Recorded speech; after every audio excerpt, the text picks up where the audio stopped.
Let's Go Green, sponsored by EirGrid, managing and operating Ireland's electricity grid for a cleaner energy future. Check out airgrid.ie for more.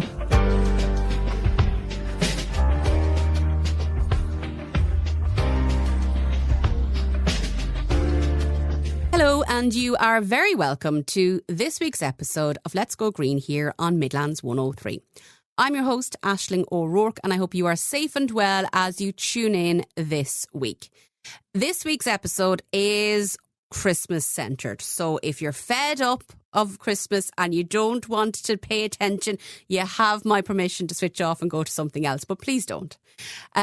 So on the show today, we're going to be talking about gifting sustainably and not breaking the bank on gifts, but also around the food, because I know the food is the area that tends to cause the most stress, the most sweat on the day itself. But also this year in particular, I know a lot of people are worried about the cost of it because of, well, the significant, and I'm not even going to go into percentages, but things have gone up and up and up and up. And like things like a pound of butter now apparently costs €5. Like it's all gotten a little bit mad. So to join us, to talk us through this and hopefully to calm us, we are joined by Yvonne Carty of Pesto. Yvonne, you're very welcome back to Let's Go Green and to our Christmas special. How are you? I'm good, Aisling, and thank you very much for having me on. And can I say Happy Christmas? Is it too early? Never too early to say Happy Christmas, and Happy Christmas to you too. Now, Yvonne, like the food can cause a lot of stress for many, many reasons. Like we double check as to whether or not maybe we really should be buying it because maybe it's not healthy. And then, well, is it locally sourced and is it sustainable? And then there's the price of it. And then there's I don't want to give anybody food poisoning if they're visiting. So it can really cause people's blood pressure to go up and up at this time of year. But let's plan it out. And I'm thinking particularly around like we do like, and on the show, we always encourage people to shop locally and support local Irish businesses. But I think what will possibly be forefront on people's minds this year is how do I keep the cost down? Yeah, and I think that is, and even watching people shop now, that's the big thing at the moment. And, you know, talking to a few people. So it's down to, I'm sure people are sick of me saying it, but it's down to lists and it's down to planning. And you know, we've spoken about this before. We all go mad and we all go overboard. But the biggest thing is, what I always say to people is, it's a Sunday dinner with an extra large chicken. Just think of it that way. Yeah. That's your Christmas dinner. So, and then the shops are open again on Stephen's Day. It's not like years ago when you had to buy the bread and buy the milk and put it in the freezer, you know, and have all these things. So if we could, and I'm guilty myself, but to try and just shop for Christmas Eve and Christmas Day, you know, not two things. But now we're a bit close to it now, but what I would encourage people to do coming up to Christmas is to put a little bit, you know, the essentials, the nice things that, well, they're not essentials, I suppose, but, you know, nice things like crisps and biscuits, be buying those and hiding them. Yeah. Before Christmas. Yeah. I discovered in the supermarket a packet of Walker's shortbread gluten-free biscuits. Now, I've never seen them before and I've not yet tasted them, but they are hidden at the back of the corner of the cupboard because I'm going to allow myself open them come Christmas Day or maybe Christmas Eve. But I do think that's a good idea, and I think we can all learn that one for next year. Yeah. Things like that, the non-perishables that we know we'll need for Christmas. Buy them a little bit earlier over the course of a number of weeks' shops so it's not a massive expense. Yeah. I mean, even things like if you're a baker, like buying, you know, almonds and hazelnuts and things like that. Like I know this year, anybody I've spoken to, that especially people who make their own Christmas cake, the price of fruit and everything has gone up. So again, you know, do you buy it, like if you can buy it bit by bit or have stuff in store so that it's not a big shock to your bill. Yeah. And then and that's like, and I have sultanas every day on my granola. I just like the extra bit of the extra bit of sugar, let's be honest about it. But yeah, I've noticed they like all of a sudden in November they got a bit more expensive because of the time of year. So okay, so possibly a little bit late for that now. Yes, unfortunately a bit late. But yeah, but you can still do now. Even like tomorrow, you could do the you can still buy some non-perishables. I know it won't help the budget, but at least if you it takes some of the stress away, because you can just do a smaller shop closer to the big day, And then, and there's a very well-known supermarket that is very famous for its bread, that when you walk in the front door of the shop, you can smell the bread. And we do know, Yvonne, that there is psychology in how everything's laid out in the supermarket. Absolutely. And like, there's big business behind this, and the supermarkets aren't doing it for the good of their own health. They're going to trap you. You're going to see things when you go in, the fresh vegetables, you said the bread, and it's there, and never go shopping hungry. Yeah, that's actually a really important one. Never go shopping hungry.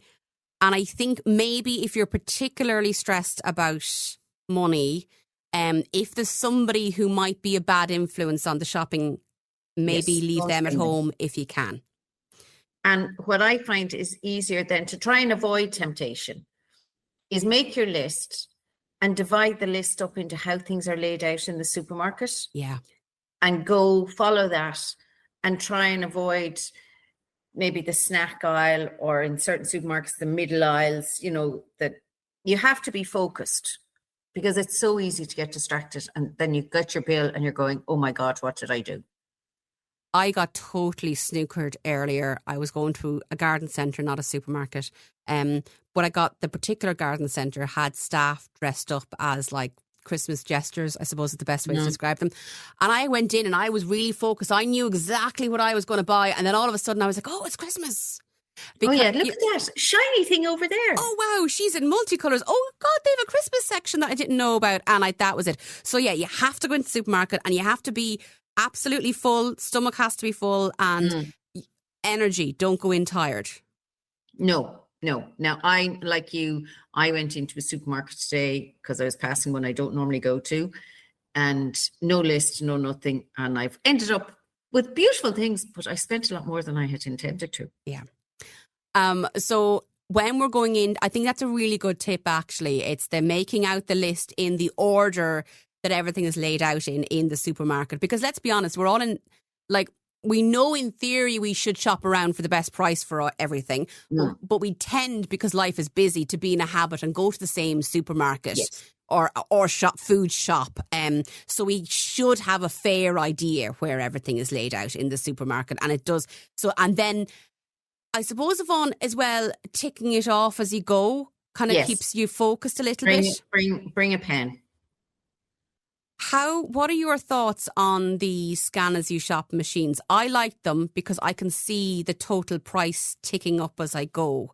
And I find it helps me just go, oh yeah, no, I don't really need that. Or because that's too much money and I can take it off. But I don't know if that suits your chef sensibilities when you're in seeing all these nice bits of food. No.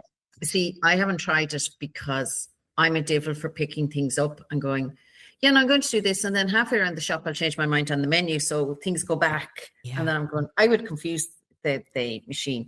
Now, I do find there is one supermarket where with the vouchers, the certain amount off. And I've gotten so fed up of paying extra or thing. I do go around to the calculator on my phone.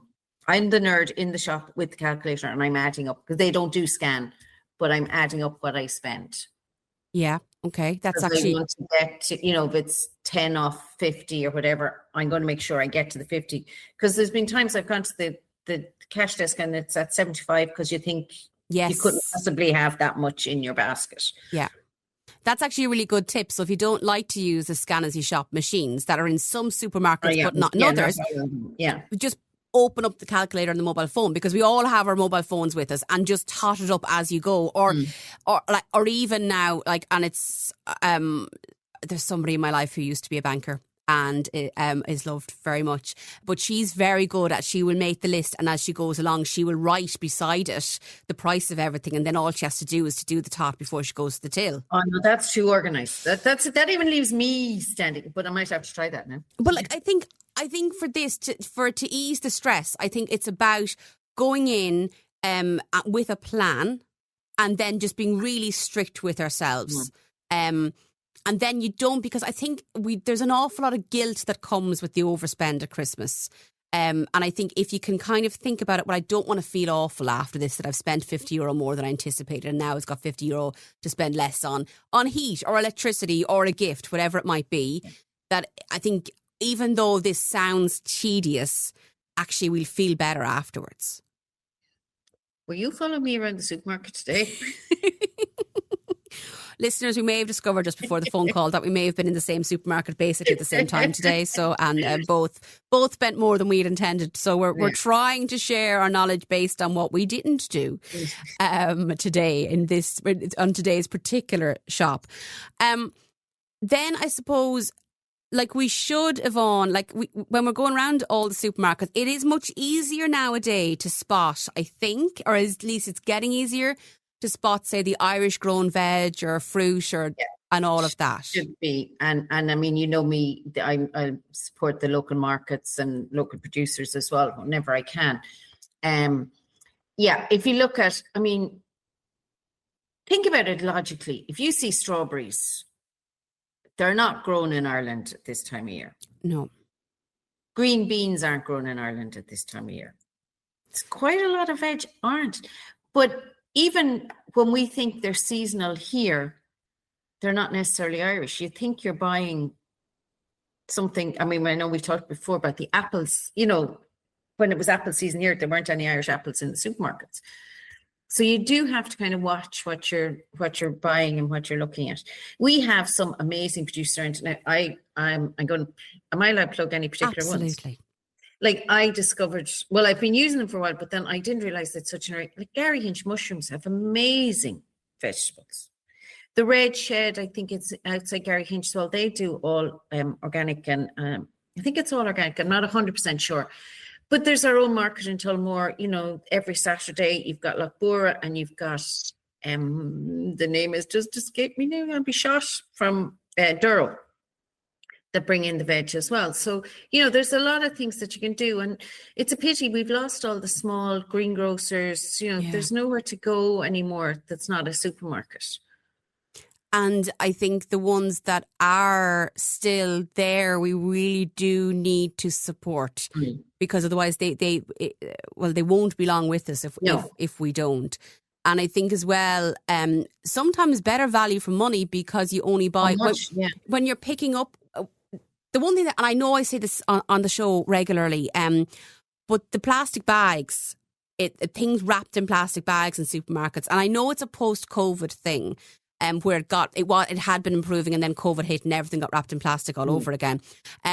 But that does lead to us buying far more food every week, not just Christmas week, than we need. And we spend, like the Food Safety Authority and the EPA would say, we waste between, like we literally put 700 to €1,000 of food in the bin in every Irish household every single year. And that's literally putting cash in the bin. So, you know, it's about going in with your plan, being a bit more mindful about like the whole process of grocery shopping. And I think, you know, if it's something that is stressing you out, go at a time when you know it'll be quieter if you can.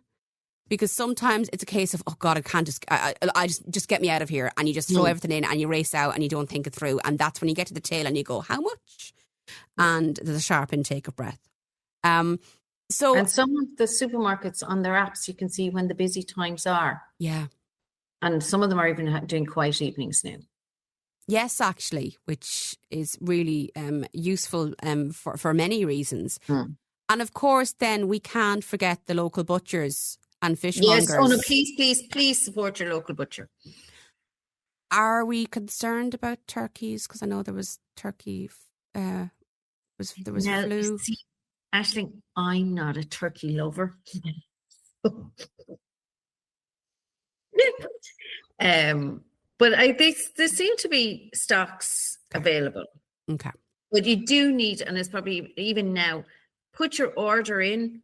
You know, because they have to order them. You can't just magically walk in on Christmas Eve and go, oh, yes. What do you mean there's no turkey left? Yes, you know? Actually, yeah, that always surprises me. We have to make sure, phone up the butcher the minute you finish listening to the show, order your turkey, order what you want. And remember, you can, and I know after the break we're going to be talking about the cooking part of all of this, but you can ask most butchers nowadays, they'll cook the turkey and ham for you, and all you'll have to do on Christmas Day is reheat it. So it is worth putting that request in advance to your local butcher, whoever they may be across, or fishmonger across the Midlands. Yvonne has very kindly agreed to stay with us, and we're going to be talking about Yvonne's top tips for getting the most out of your Christmas feast just after these ads. Stay tuned. Let's Go Green, sponsored by AirGrid, managing and operating Ireland's electricity grid for a cleaner energy future. Check out airgrid.ie for more. You're listening to Let's Go Green here on Midlands 103, and we are joined by Yvonne Carty of Pesto. Now, before the break, myself and Yvonne were talking through some of our top tips to help lessen the stress around sourcing of food for the festive season. Now, of course, Yvonne, we can't talk to you and not get your top tips as far as making it a nice and enjoyable dinner. You said beforehand, and I know you'd said it before, but I still find it amusing that basically it's a Sunday roast with a big bird. Essentially it is. So, like, when it comes to the turkey, like, are you the meat? Are you a cook on the day or cook before and reheat? No, what I do is I will cook the ham the day before and glaze it, and I do not reheat it. Okay. Because everything else is going to be warm. It will take as long to reheat nearly as it did to cook it, because it's quite a thick piece of meat. Unless you can slice it. Sometimes I know what Mum used to do, slice the ham and maybe put some apple juice or pineapple juice over it, or maybe cider, and put it into the oven, in a shallow dish. But I find it's just as nice that way. And then I'll cook the turkey on the day if I'm doing turkey. I think I have to this year. And like, if you're cooking a turkey can sit quite happily for 2 hours before you serve it.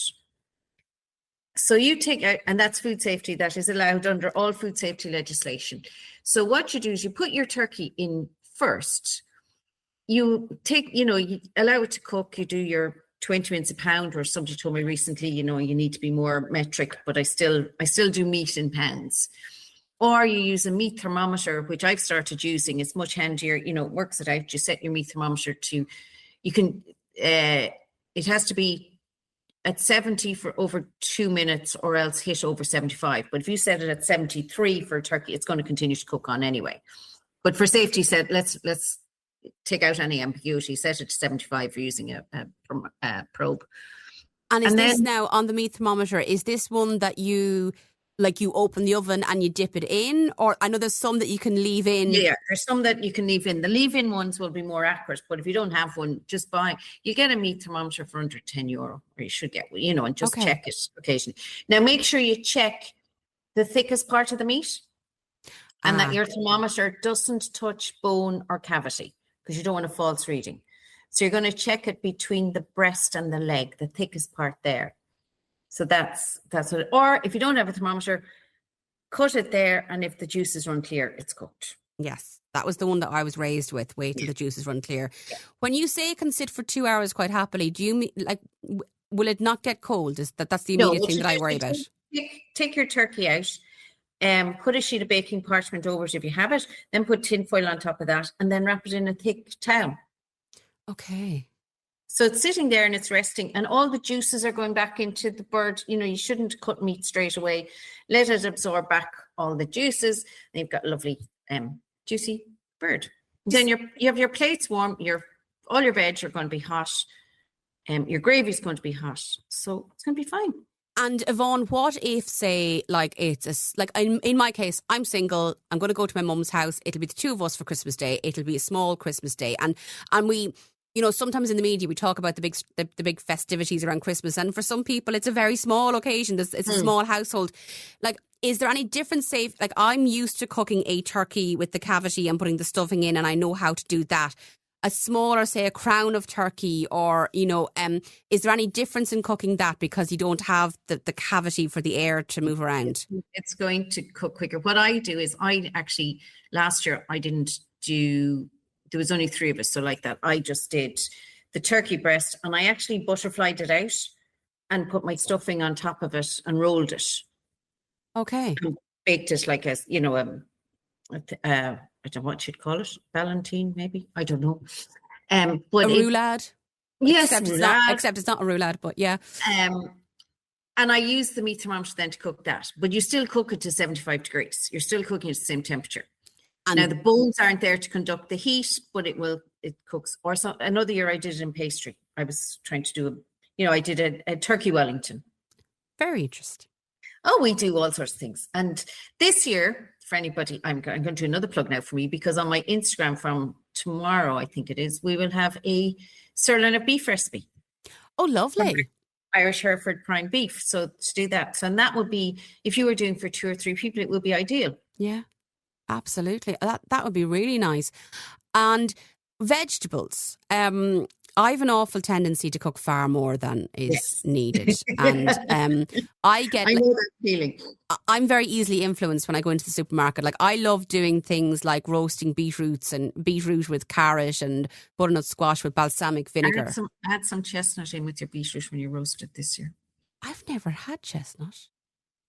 Interesting. You can buy them vacuum packed. Yeah. So when your beetroot is roasted for the last few minutes, you can toss the chestnuts in a little bit of butter and sugar on a pan just to caramelize them slightly, and then put them in with the chestnuts. And if you have some fresh dill, it's lovely with that. Interesting. Okay. And any other veg? Would you be? I know the potatoes are separate, but veg wise, what are you a Brussels sprouts person? No, never. They're never crossing the threshold in my house. Fantastic. Me neither. I'm not. I know lots of people love them. I'm just not a fan of anything that looks remotely like a cabbage. It's the smell that gets me. It's I don't even know what they taste like. I just can't go near them because of the smell. So anything that you have to do that much work to make it taste good is not worth it. Yeah, that's my thoughts on those little balls. What my thought is from little ballings of cabbage. Okay, little ballings of cabbage, yeah. And then, of course, celeriac is in season at the moment. Oh, right, okay. And you really easy. Now people look. It is, God love it. It is the ugliest vegetable going. But if you peel it, and don't use a vegetable peel, use a knife as if you're following around the contours of the thing.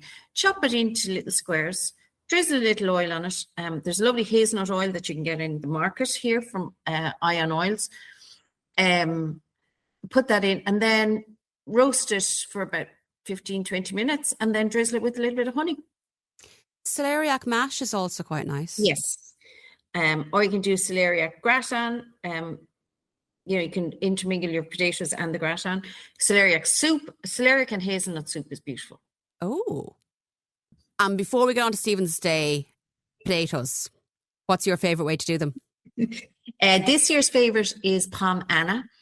So you slice you get a muffin tin, you grease your muffin tin, you put a little sprig of thyme into each of the muffin cups. You slice your potatoes very thinly, you layer them up into the muffin tin, and then you melt some butter and garlic, and you pour that over each one of the potatoes. You cover it tightly with foil. You put it into the oven for about 45 minutes. And then when that's done, you take it out, you take off the foil, and you invert the muffin tray, and you've got little stacks of potatoes. And they're crispy and they're delicious and they're just heaven. That sounds like a heart attack on a plate, but very tasty. I like the peeling the potatoes, parboiling them, and then pouring out the water from the... I met a taxi man the other day, and his wife is Chinese, and this was their first Christmas that they were going to have the Irish dinner. So, but he was driving on Christmas Day, because apparently for taxi drivers it's a very busy day. So they were talking on the phone throughout the day, and she said, "I don't think the mashing of the potatoes is working." He had forgotten to tell her to take the water out of the pot. Yeah. But so in my house, what I do is I parboil I peel the potatoes, parboil them, strain the water out. I keep some of the water for the gravy later on for the turkey. And then I shake it like nobody's watching, basically, with the lid on to try and get them fluffy and crispy on the outside. Yeah. And then I put in rosemary and thyme and a bit of oil and roast them then, and it's lovely and crispy on the outside. I think the parboiling really helps when you're roasting the potatoes. I got a very good tip this year that I had never used before. it's going to sound very obvious now when I say it, but when you parboil them like that, and then once you're shaking the whatever out of them, add some melted butter and some oil and toss them in that, and then let them cool. Oh. And then so you could do that on Christmas Eve. Yeah. And then on Christmas Day, put your roasting tin into the oven, put a bit of heat a bit of oil in it, and then throw in your potatoes. They are divine. And it's a good one to say that you can reheat potatoes. I know in some households, if there's leftover potatoes, they go to the birds or in the bin, and they're amazing reheated. What did we all grow up when we grew up on potato cakes? Exactly. This shocks me when people tell me this, that they didn't know that you can reheat potatoes. You can reheat potatoes, and they're even nicer. It's like a curry; it gets better. Spanish omelets, and what about? Oh God! Yeah, I know. So like reheated potatoes are the best. A week or so ago, I had bought full Irish materials for breakfast, and for some reason managed to buy more black pudding than I needed. And I was, what else do I do with this if I don't have sausages to eat with it, kind of a thing. And cooked it in the air fryer for 10 minutes, crumbled it all up in my hands, into a pan, broken egg, a few tomatoes, a few herbs, and a lovely black pudding omelette. Yeah.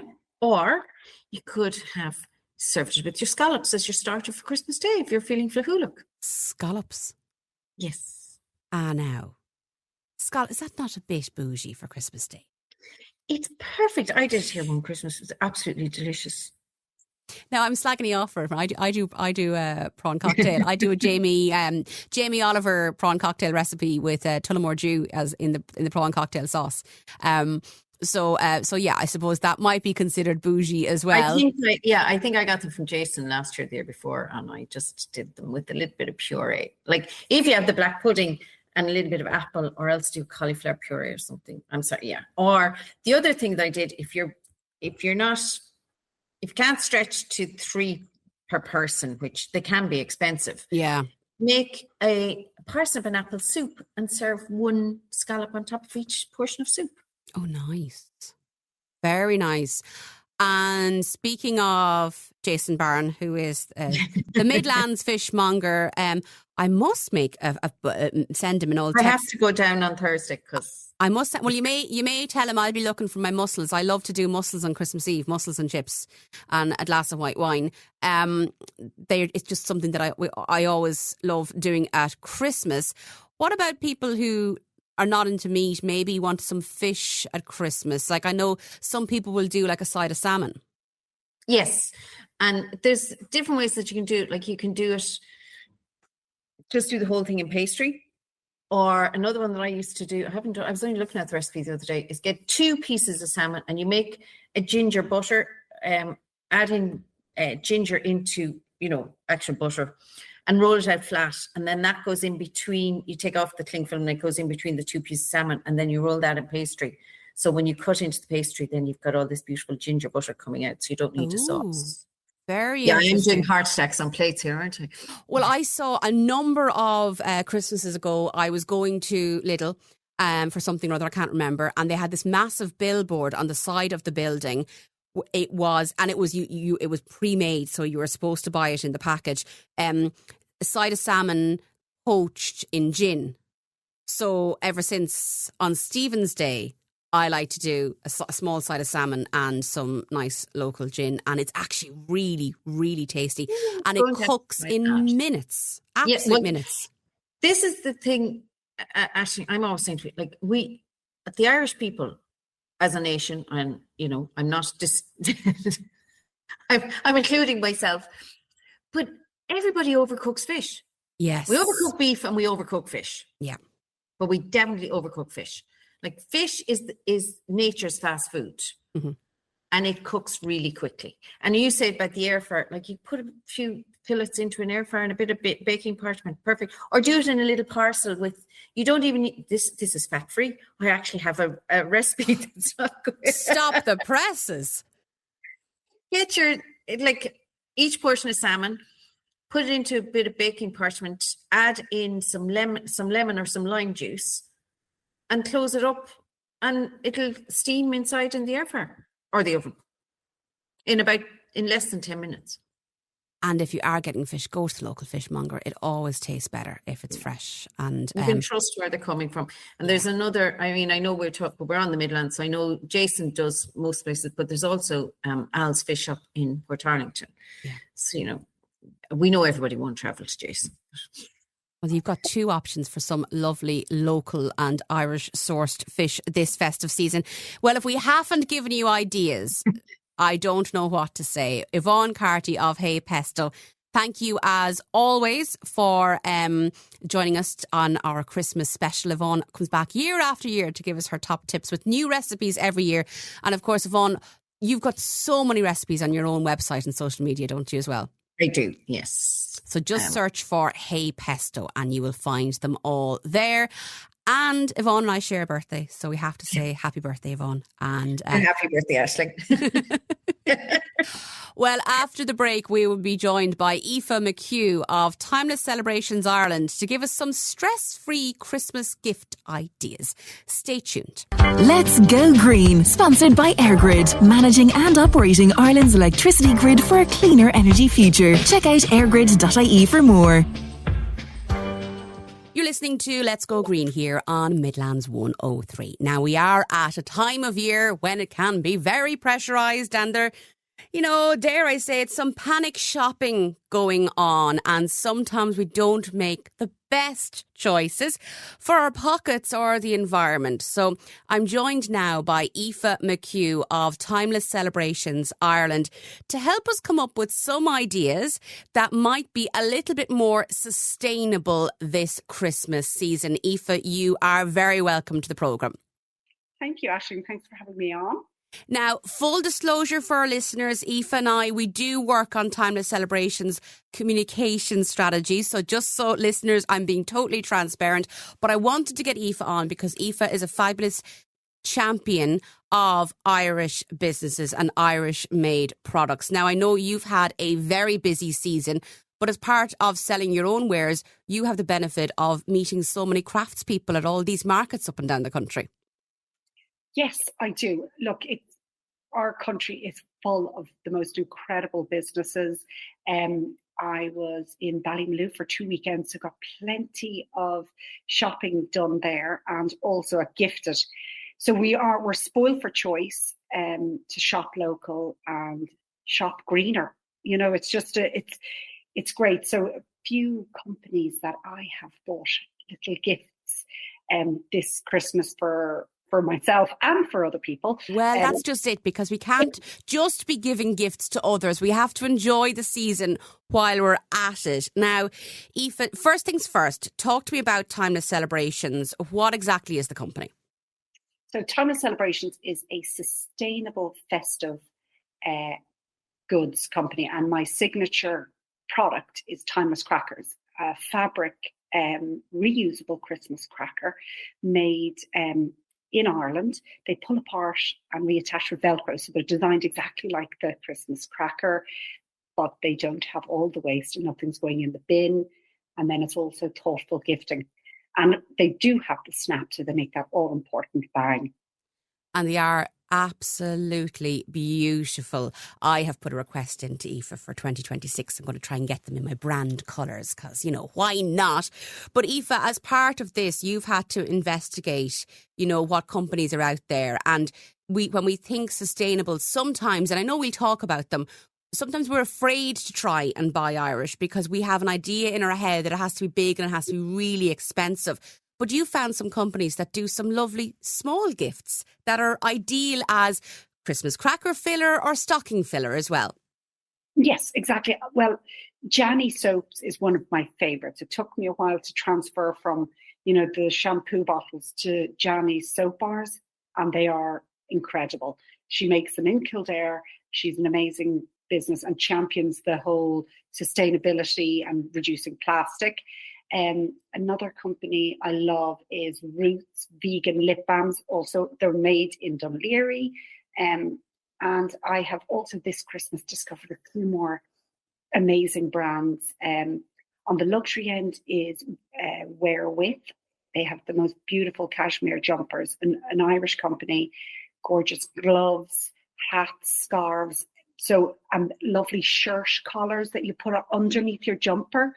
So it just has, really pretty and perfect gift for yourself or for your loved ones. So that's a kind of the luxury end.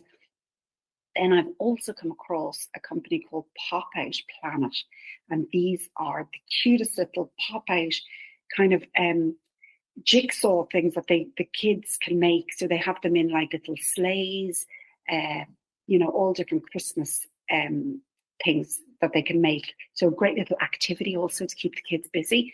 So that's a great stocking filler. Another one is Anya's handmade chocolates, who I discovered in Ballymaloe, and she has gorgeous chocolates. But what I'm going to do is put some of her hot chocolate sticks in the crackers for some of our kids this Christmas. So it's a nice little gift you can put in the crackers.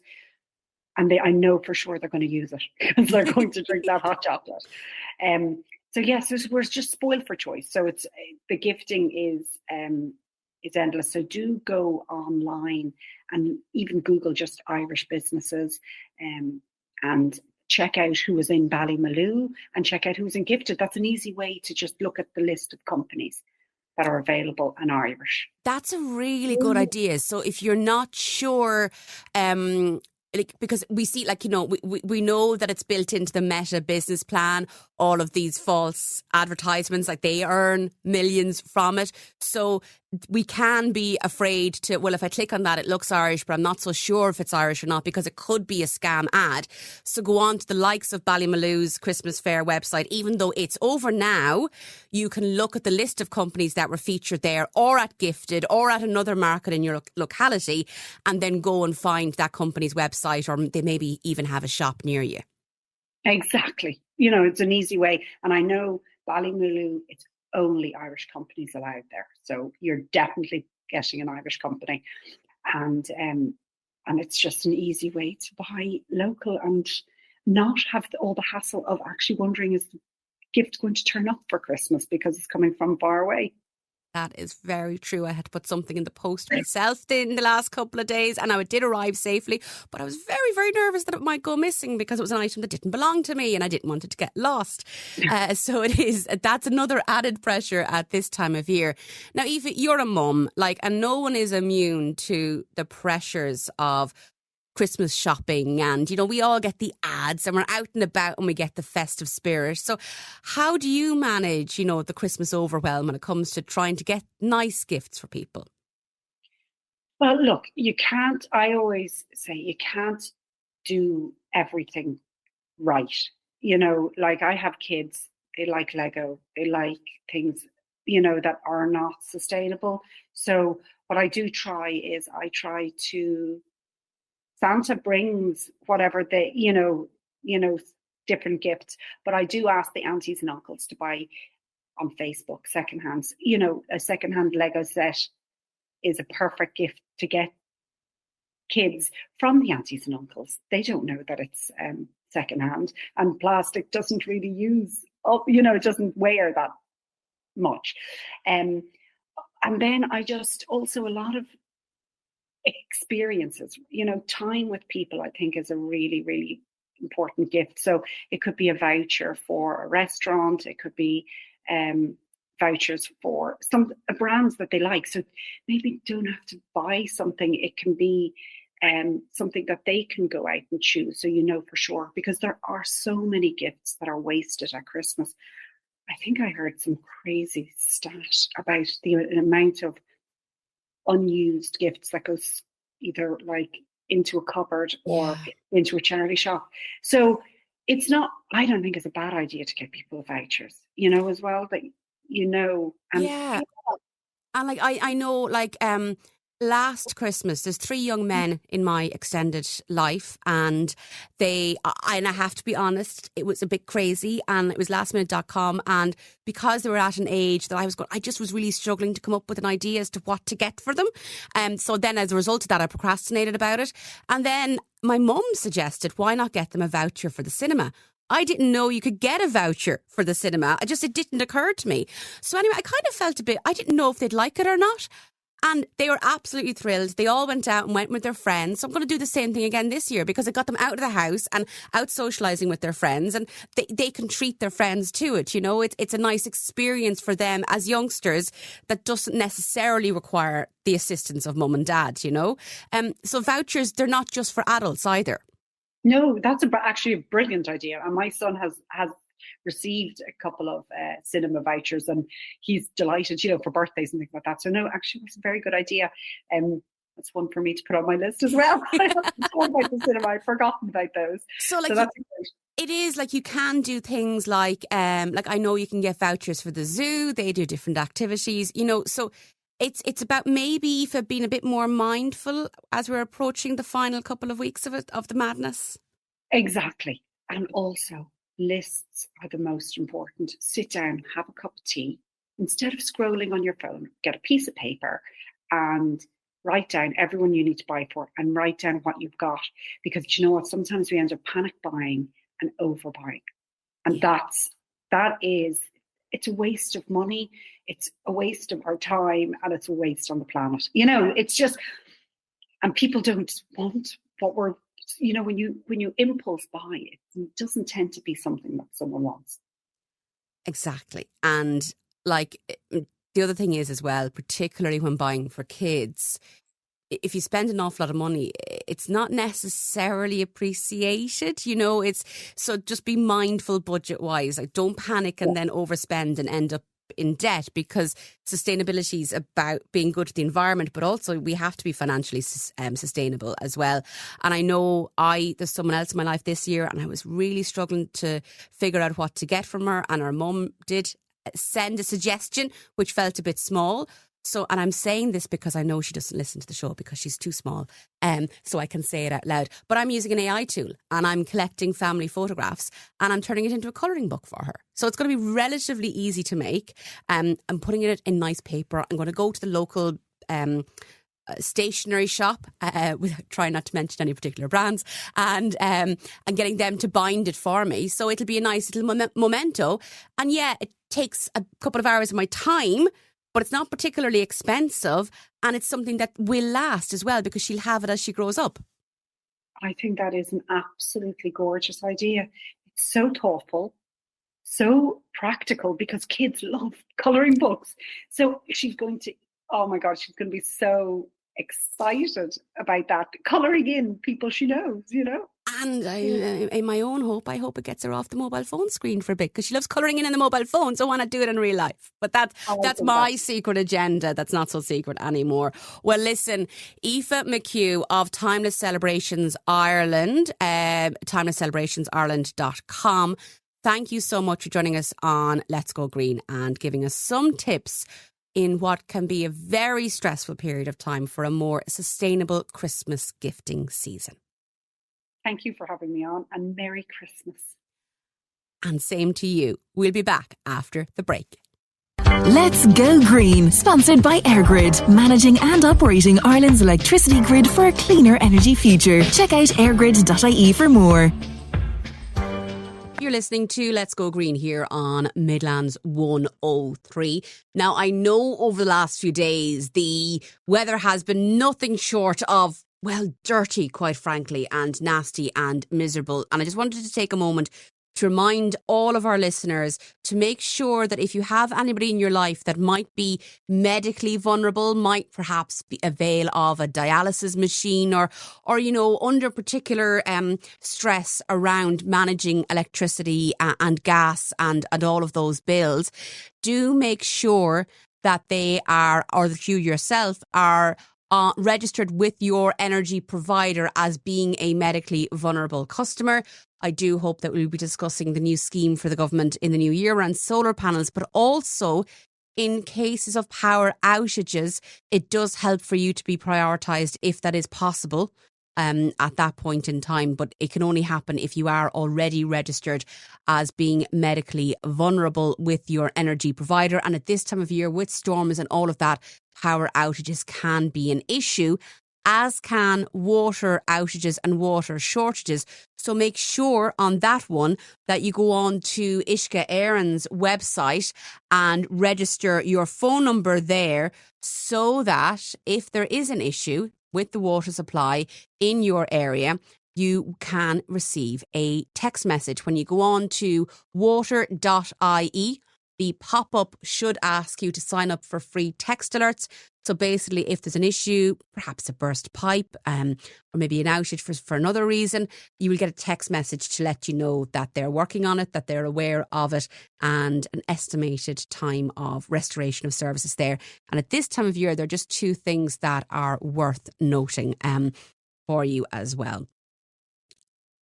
It's been a very busy year in 2025, and I wanted to take a moment to thank all of our contributors who have spoken to me over the course of the last 12 months and came on air with us and gave of their time and advice freely. Their support for the programme is always appreciated, as is yours. And remember, this is a community-driven programme. So if there is an item that you would like me to cover on Let's Go Green, please do get in contact with me on hello@thecommunicationscoach.ie. You can contact Midlands 103 directly, or of course you can message me directly on LinkedIn. Just look for Aisling O'Rourke CC on LinkedIn. This is my final show for 2025. I have decided, because I've got a bit of a roundy birthday coming up next week, so I've decided to take a little bit of time off the show for Christmas, just to get a bit of rest and recharge, so that I'm raring to go come January. So for the next couple of weeks, Zoe Ryan will be in the hot seat, and I know that you will enjoy her company for Let's Go Green over the Christmas and New Year period. I hope that you have a fabulous Christmas, that you spend it with your loved ones in whatever shape or form your household takes. And I would like to take a moment to remind you that it's not the easiest of times for some people. So if you have somebody who lives alone near you, perhaps an elderly relative, pick up the phone, pop in, ring the doorbell, just make sure that they're okay. And I'm thinking also of a family member, but also anybody who will be spending this festive period in hospital. I know it's not the easiest thing to do, and it can be a little bit lonesome. So for any of you feeling a little bit alone this Christmas, I'll be thinking of you, and I do hope that we all check in on, well, there's always one or two people like that in our lives. So if we all make the effort, it will make things easier for everybody. With that, thank you for listening throughout 2025. As I said, Zoe Ryan will be with you from next week, and I will be back on Let's Go Green on Midlands 103 in 2026. Have a great week. Let's Go Green, sponsored by EirGrid, managing and operating Ireland's electricity grid for a cleaner energy future. Check out airgrid.ie for more.